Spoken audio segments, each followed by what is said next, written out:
Hey everybody, it's Mike Sullivan with Born to Shine. Today we have an awesome guest. Her name is Candace Rogers, and she is the superintendent over at KIPP in Detroit, Michigan. And Candace, thank you so much for making some time for us today. My pleasure. So, one Midwesterner to another. Yeah, first of all, thank you for being with us today, and I just love that we get to hear what your journey was like to become a superintendent. What was that like? I actually just wanted to teach. Mm-hmm. So my grandmother is a teacher Mm, and my aunt is a teacher. And so I kind of feel like teaching is in my bones, is mm, what I would say. I've always known that I wanted to be a teacher and really thought when I entered the profession that I would leave the profession as a teacher. mm-hmm.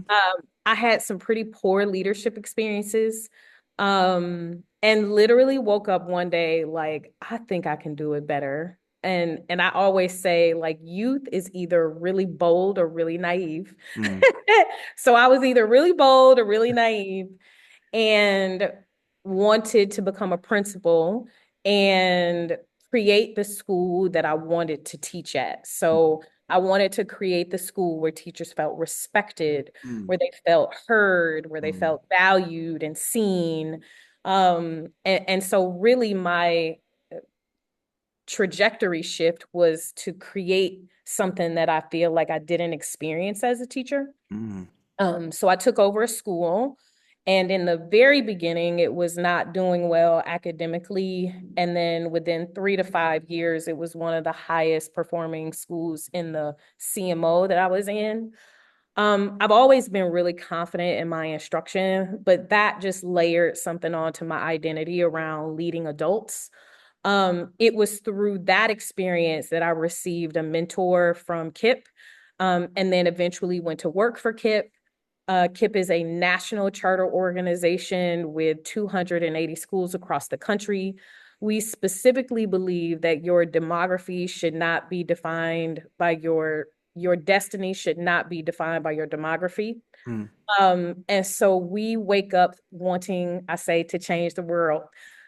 We are educators who believe that the relationship between money and quality education is an injustice. Mm, And we wake up every day seeking to eradicate that relationship and go into communities that are considered an educational quality desert mm. and build the best school in the city. And Love it. so that is what we're doing here at KIPP Detroit Amani Academy. We are seeking to have a transformational education experience for our KIPPsters. I love it. I mean, you are on fire. I feel it, and I love it. I feel your passion. I mean, it's awesome. And when you were K-12, Candace, was there something at your school that you kind of struggled with internally? Because for me, I was bullied in third grade, and then I had anxiety and depression, like I was mentioning earlier, and it was hard. It made K-12 for me really a challenge. And was there anything that when you were a K through 12 kiddo, was there anything that you struggled with? Yeah, I think it's funny because people see you today and I Mm, think they assume you were a shrunk down version of who you are today. mm, And that could not be any more different for who I am. I mm, am like very bold and courageous and visionary now. I was an incredibly shy, like painfully shy child. I experienced a lot of separation anxiety from my mom. mm, mm, I cried a lot, and school was just not a great experience for me. Like I did well academically, I could mhm, handle the material. It was just not comfortable at all. mm, I was a I was that child. I only spoke to my mother, actually. So there were times where people thought I would just say something was wrong with me. I mm, was really smart, but I was really quiet. mm, And I actually felt like my mother was the only person who got me. mhm, Um, and so my mother would see one version of me, and then the world would like see another. And I just remember people trying to convince my mother that something was wrong with me. Oh, you mm, should get her, you know mm, what I mean? You should take mhm. her to the doctor. You should Right. this and you should that. And what I can appreciate about my mother is that she loved me unconditionally, right? She never shamed me Hmm. for being shy, or she would defend me to other people. It would sound like when she's ready to talk, she'll talk, you Hmm. know? And I just have a lot of gratitude for my mother for not making me feel like less than when I was clearly not in a doing what other people were doing. You know Mhm. what I mean? Right, right, yeah. But I felt so accepted by my mother. I felt so comfortable with her, which is often why she would see a different version of me than Hmm. other people. But to get to your question, that made school really hard. You know Right, what I'm saying? right. Because there's a lot of like peer stuff happening. There is a lot of like, can you be accepted into this club? And I Mm. just the phrase that I use for people is like, my need for affiliation is really low. So like I don't need to be in the in group. I don't need to be, but it was almost like a function of my experience because I just felt like I never fit. Mm. That's very normal for a lot of kids that they don't fit. I felt the same way, so I totally get it. I totally get it. And I love how your mom loved you so, like you said, so unconditionally, and she just got you, right? She got you. She knew. She knew all the Yeah. gifts that you had inside, and when you were ready to talk, you talk, and there was Yes. nothing wrong or different. That's just she knew you. And Yeah. that's beautiful. And sorry if I jumped in. I just thought that It's was really okay. No, I mean, so that in short characterizes what I would say is K through 8. I think I got more confidence in high school. I hmm still was nowhere near who I am today. Like today, hmm I'm extremely vocal. hmm You know, it's impossible to be the face of an organization and not have some sort of like external personality. Right. And so, but it developed very slowly. I think who I am today is just radically different than who I am. I don't regret it. But it's just funny to hear people say, "Oh, I bet you were so, vocal as a child." And it was like, actually, I didn't even talk to people. No, I love it. This is great. And this is totally off the cuff. And if it's okay to Mhm. ask, I would, if someone's watching and they're a student, let's say they're I don't know, fourth grader, fifth grader, sixth, seventh, eighth, and they're thinking, I can totally relate. I'm a lot like Candace. How did she do it? What was that slow change? Were there certain things that she did, or were there people that encouraged her? How did she do it? If that's okay to ask, Yeah.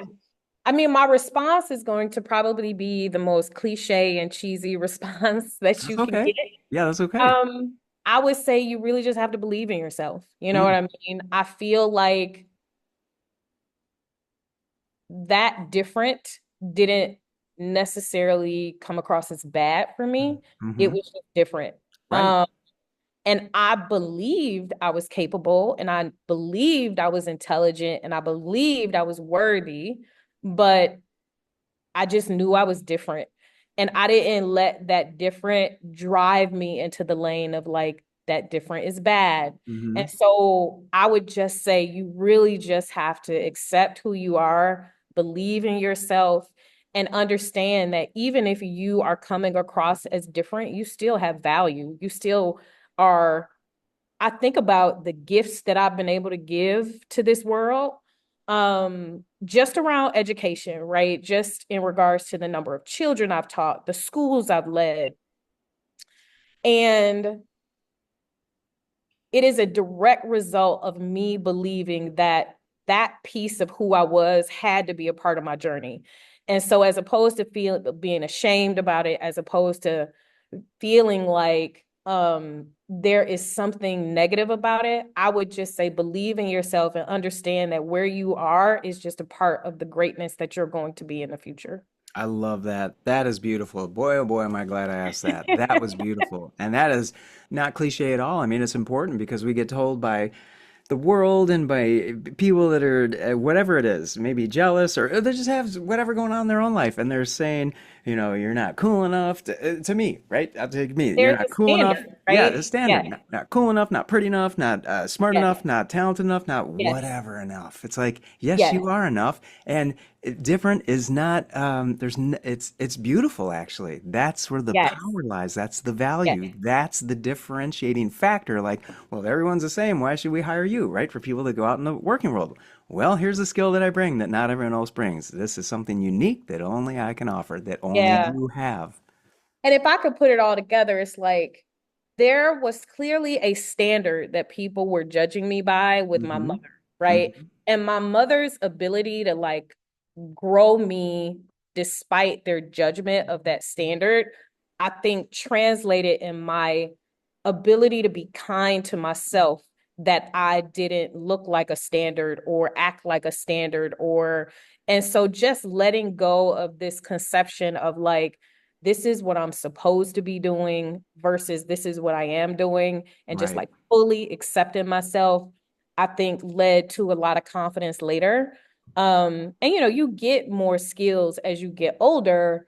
Now speaking to you, for example, I would have never thought about this as a younger version of me.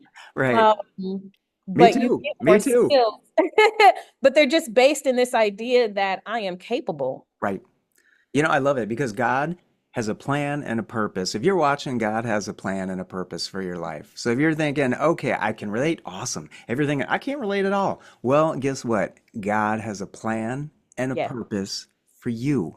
And the world's just waiting on you sharing the gift that God gave you with the rest of us. So if you yes. feel a little different, right? Like I felt different, I felt like I didn't fit in, but guess what? God gave you something so cool that no one else has, and the world's waiting for you to share it. I just had to share that, Candace, because I agree. right? Totally. Yeah. So, what's the next? This is such a fun combo. I'm forgetting my questions. I think it was the third. Oh yeah. So, what are y'all doing, right, at your school district? To what are you seeing that's working, and then maybe some things where there's a gap, like, wow, okay, our kids are struggling, which is normal with their mental health, like all kids do at some point in K-12. What are some things where maybe even a better way is like in a perfect world, what would you like to see more of? More for the mental wellness support, just supporting the whole child for the Yeah. school year. Yeah, what are some, like, if we were to So dream together, what would that look like? yes, I love this part.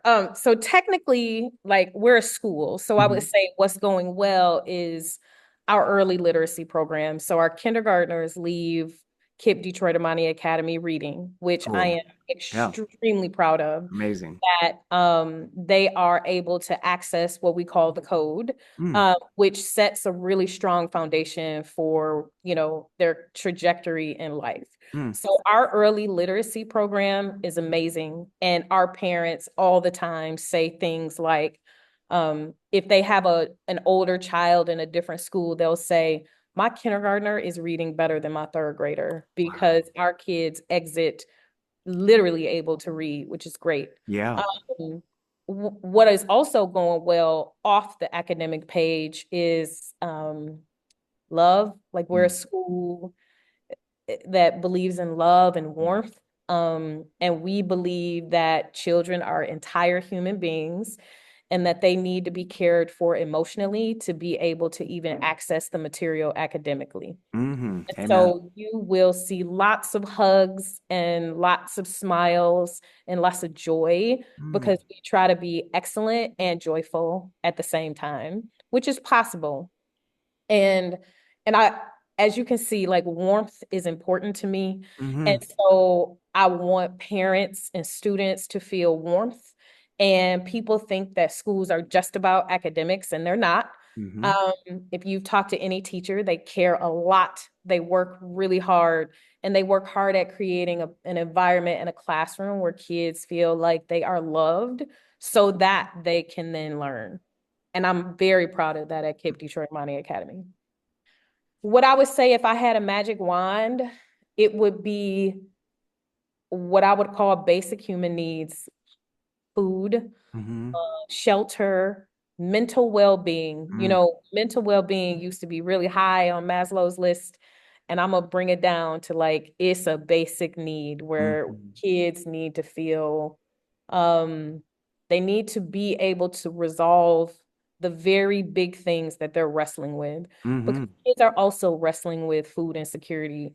Kids are also wrestling with if they have stable housing, and giving them a place to process that would be my very, very ideal situation. I love it. That's beautiful. And the love and the warmth is oozing out of you. I feel it. I'm Thank telling you. you. It's so beautiful because it's so true. I mean, my mom was a teacher and she taught with love and warmth, and I just feel it from you. And Thank that you. trickles down to everyone in your district, right? The Yes, principals, the yes. teachers, and the parents feel it, the kids feel it, and they feel safe. They feel loved. They feel like somebody cares about me. That is what a cool school district. I mean, I love it. And they're coming out little geniuses. I mean, the first grade, they're reading. I It's think so. incredible. Yeah.